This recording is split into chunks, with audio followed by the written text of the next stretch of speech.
treating malnutrition are important components of any child survival strategy.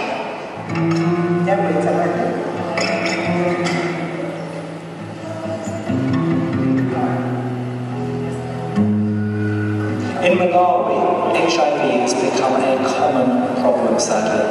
And this affects families, it affects communities, and it affects particularly children. The HIV infection causes nutritional difficulties for children, so many of the children now being admitted to malnutritional units are children with HIV infection.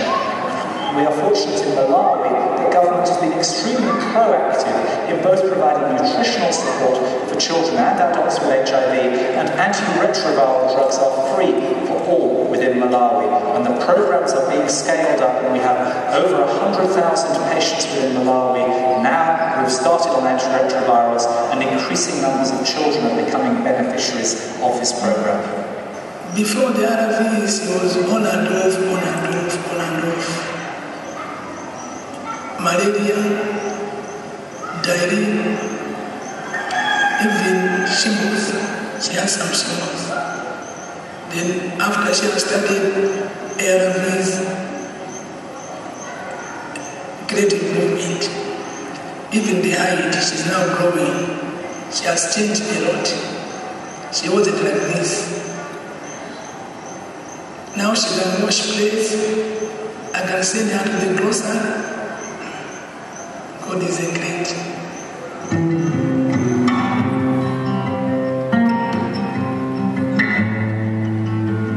Antiretrovirals, or ARVs, improved water and sanitation, breastfeeding campaigns, and community-level involvement. Malawi has made huge strides in cutting child deaths through simple, affordable strategies like these, backed up by strong political commitment from the top. Another country where political will has been mobilized at the highest levels to help save children's lives is the West African country of Benin.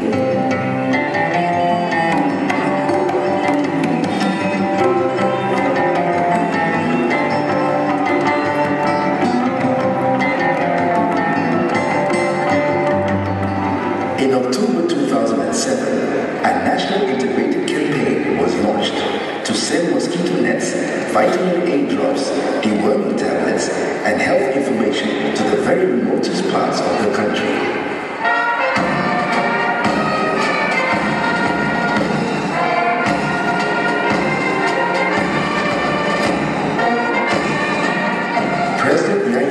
Was there for the launch, wearing a health worker's orange armband to show his backing for the campaign. Local stars like Singer Zaina also turned up in support. And in case anyone missed the point, the malaria-carrying mosquito made an appearance too.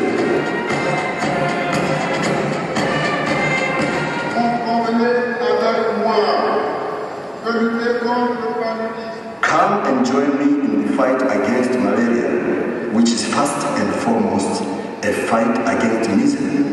My dear countrymen, the best way to fight malaria is by prevention.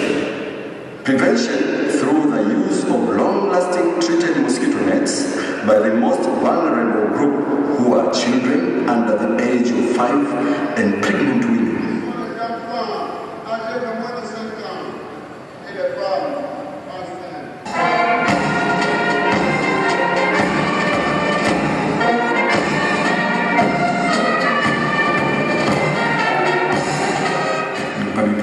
Malaria represents one of the principal causes of child mortality, particularly here in Benin. It also puts a strain on health resources, as well as representing an economic burden in terms of days of work lost and days of school missed.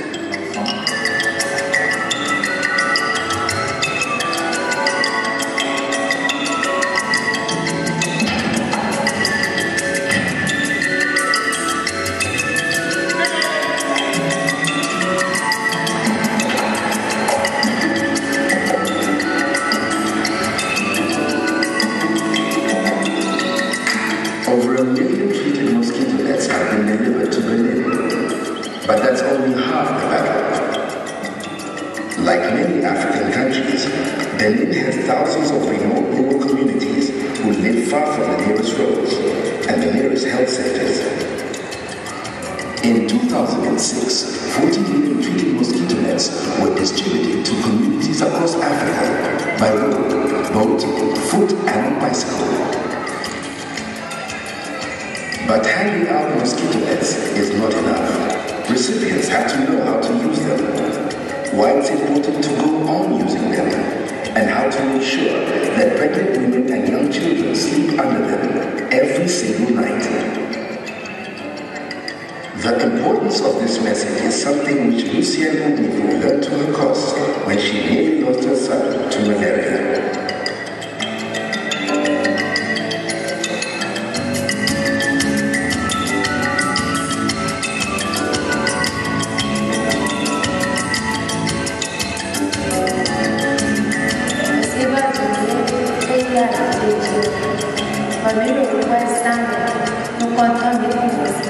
When my son was infected with a serious case of malaria, I had no idea what malaria was. My husband and I didn't know anything about malaria, and we went everywhere, tried everything. In the end, it was my mother-in-law who told us to go to the health center. The health officer told us clearly that malaria is caused by mosquito bites, and that pregnant women must always sleep under a net. At the health center, they told us to take better care of the children and make sure that they sleep under the net as well. Now, my husband has insisted we all sleep under the net.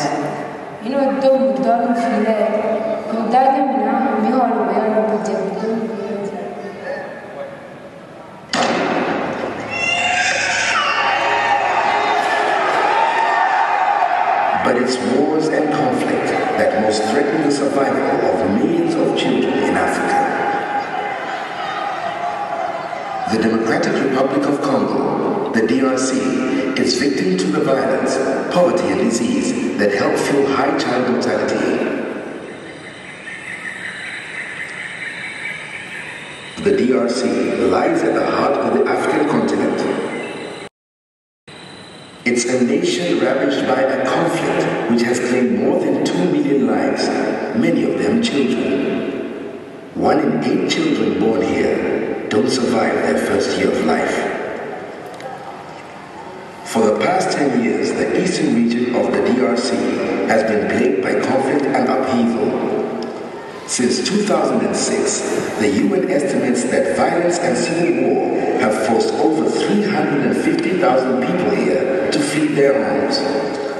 These are the conditions that make children most vulnerable to malnutrition, disease, and abuse. We fled from Kimuka in November, but we are still struggling and I can't see where we are going. We don't have clothes. The children aren't happy anymore. Life is a struggle. The children need to eat. They need a good place to sleep. They are looking at each other, wondering which tent they will sleep in. They are confused and asking, Mama, when are we going back to our home? But even in the midst of this chaos, there are things that can help. Children's nutritional status must be assessed and improved.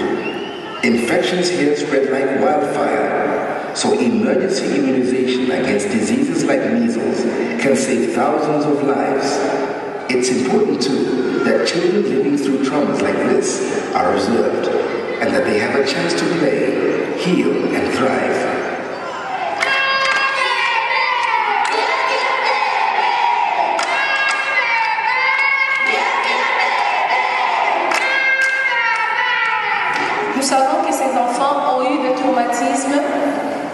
We know that these children have been traumatized and that they have a lot of problems, mental, for example, emotional, motivational, and we're looking for ways for the activities that we do with these children to help them and to unite them.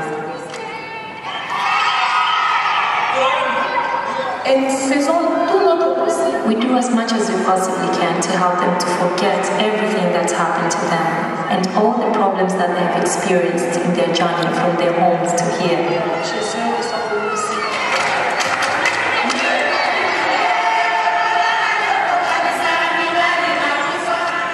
Women in Africa often have very little say over their lives, even over what happens to their own bodies. Conflict magnifies their vulnerability. The conflict in the DRC is now attracting worldwide outrage because of the widespread indiscriminate rape of women and children, which has a severe impact on children's chances of survival.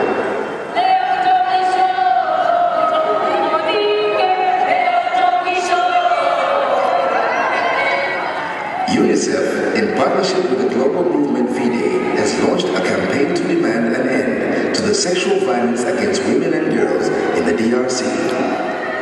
This campaign works on two levels. At international level, to sensitize all the population, from the Security Council to private citizens, on what is still ongoing in DRC about sexual violence. And at local level, the campaign aims to shake the local population. This is a historic day, an extraordinary moment. Women coming from Goma and Bunia, all over the DRC, Rwanda and Belgium and France and Austria and America, launching this campaign for the great women of the Democratic Republic of Congo. Stop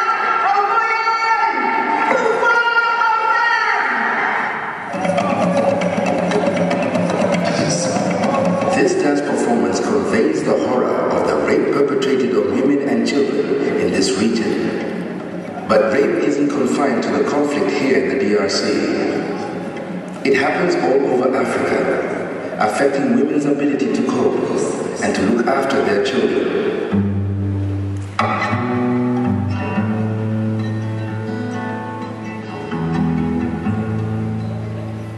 Statistics show a direct correlation between violence against women and malnutrition rates among their children. The sexual violence has a catastrophic impact on the children, especially on under 5 children. And also after the rape, very often a woman is rejected by her family, by her husband, and she's not able to provide the same care, the same nutrition that she was able to provide before. The widespread violence and disruption here is having a major impact on child survival rates. But away from the front line, there's been great progress in reducing child deaths in Africa.